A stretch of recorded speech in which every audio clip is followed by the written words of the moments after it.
ready. We're prepared. Do not give in to fear. We are fearless. This is not the time to be afraid. This is a time to stand up and fight back and to resist any temptation for them to divide us. We're in this together. The rule of law is on our side. We will not give in, not give up. We will not capitulate. We will not bow. We will not bend. We will survive.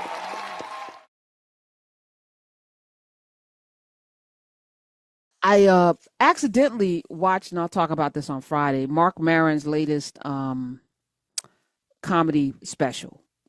And then I ended up watching the previous one. That man is really smart and funny.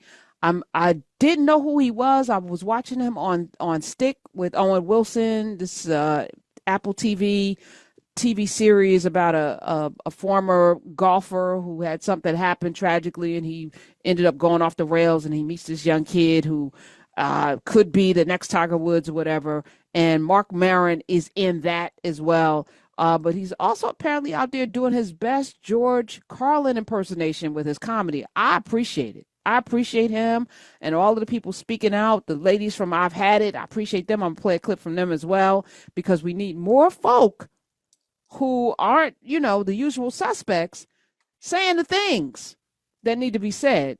So let's play Mark Maron first, Ms. I have peers, people in my business who were single issue Republican voters, and their issue was twofold. I mean, they were anti-woke, against any policy or language that could help the vulnerable get a leg up, and God knows that makes sense. So, but they also were very worried about their free speech. They didn't want their free speech to be infringed upon, which it never was. I mean, they'd say things and there'd be cultural pushback, and they were like, that shouldn't be allowed. But ultimately, all they really wanted was to be able to say the R word with impunity. That was why they voted.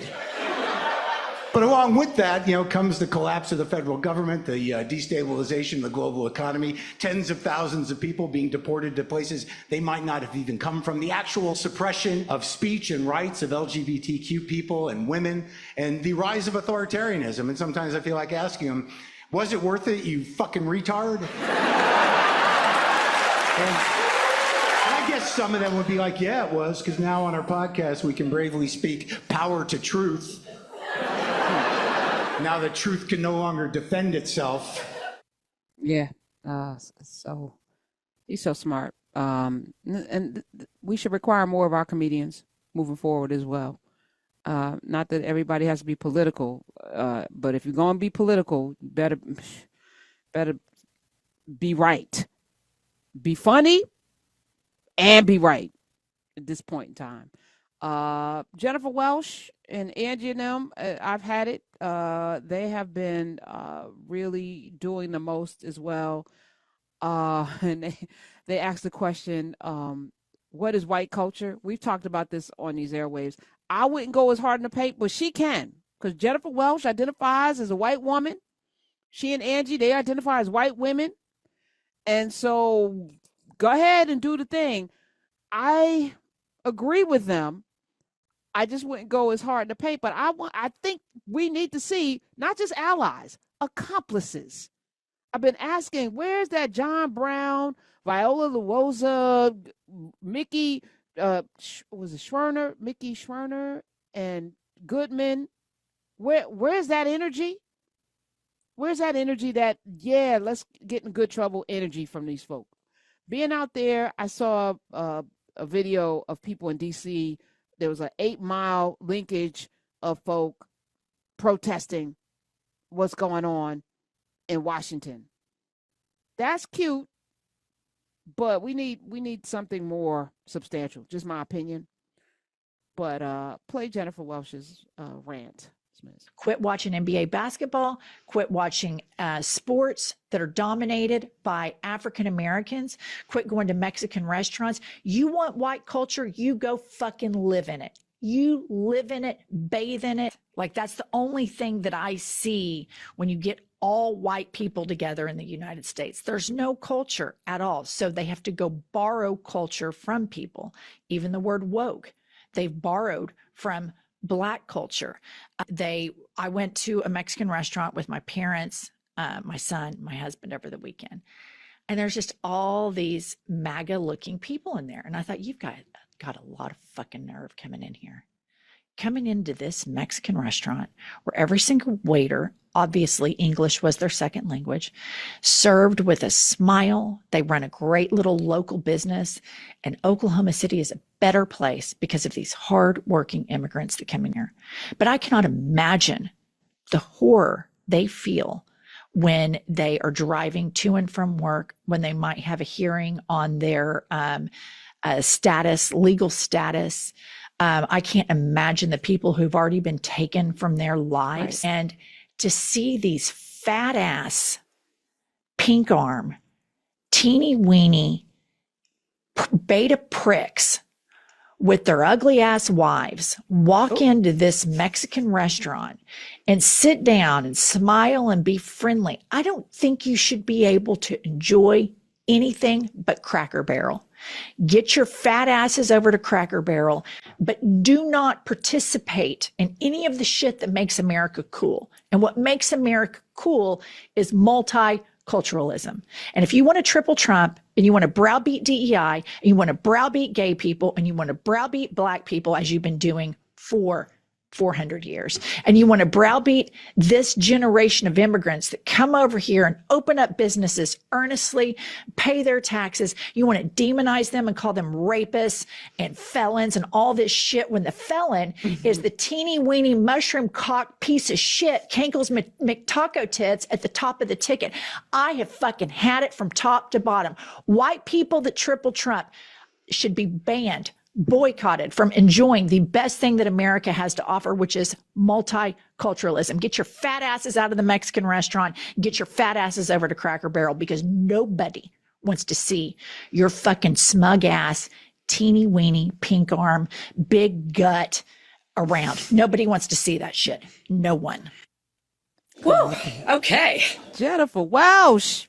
Oh, Angie Pump Sullivan. They be putting it down on I've Had It. What is she call him? Taco Mc? What she call him, Smith? What she call? Oh my God, McTaco tips. Oh no. Damn it. I didn't even write it down. I should have written it down. Some McTaco tits. Kenkel's McTaco tits. That's what it was. Kenkel's McTaco tits. I love that insult. And she's right about Cracker Barrels. They've renovated for y'all. Go on. No, you don't get no fried chicken, no macaroni cheese. You don't show up nowhere. We had this conversation with Roderick Morrow on a Friday when we played Joelle Nicole Johnson's clip on like bringing back segregation. We were having a little funny laugh over what should they not, when we put blacks only signs up, who can come and what places are off limits. But she said boy, did she come for them, those folk. And she's not wrong. She's not wrong. People want their cake and eat it too. But if Kenkel's McTaco tits is your dude, yeah, you shouldn't enjoy any of it. None of the music, none of the sports, definitely none of the food. Eliminate the rice. She's absolutely Cracker Barrel. That's it. That's what you get. And they got some good dishes at Cracker Barrel. You might get some grits and some breakfast or whatever, but you're not going to get all of this. Oh my goodness. This is beautiful. Okay. Last thing, 86680. I was one song I didn't play from before. I'm gonna save the song. Remember I was going through Dixie and Jimmy Crack Corn. I'll have to save that for later. All right. Do I want to play Margie Taylor Greene today? I don't. Let me finish with Margaret Cho. Let me finish, and we're gonna go to a break. Margaret Cho. Comedian extraordinary. This is the role at this point. Use your big brain. Most comedians are super smart to say the things. So last week we talked about Dean Cain recruiting for ICE, signing up to be ICE. Margaret Cho, again, come get your people. Let him know she sees him. Play it, Smith.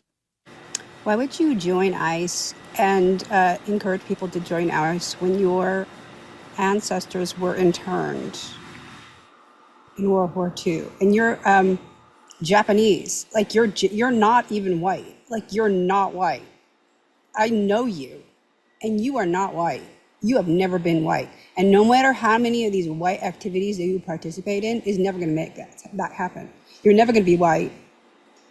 No matter how racist you are, no matter how wrong you act, you're never going to be you're always wrong, never white, dumbass. Always wrong, never right. Okay, she could do that. Margaret Cho, Dean Tanaka, you could change your name, sir, but Margaret Cho just called you out. Yeah, sit your ass down. Go fly somewhere. We're ready. We're prepared. Do not give in to fear. We are fearless. This is not the time to be afraid. This is a time to stand up and fight back and to resist any temptation for them to divide us. We're in this together. The rule of law is on our side. We will not give in, not give up. We will not capitulate. We will not bow.